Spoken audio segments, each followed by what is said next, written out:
Hey everyone, Technomentary with the video for you guys. In today's video, I'm going to show you how to install the iPhone call app on Android phone. So let's get started. So first thing you want to do is go over to the Play Store and then go to search and search for Phone by Google. And you're going to go ahead and install that app. So I'm installing Phone by Google. And once you install it, go ahead and open it up.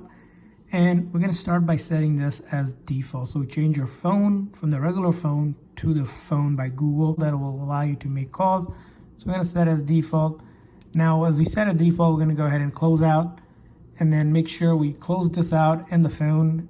And then instead of opening this one, as you get that, you don't want to open that one. You're going to go ahead and find the phone and it'll open up like this. And once it does, you're going to go to the three lines up top here and go to settings here.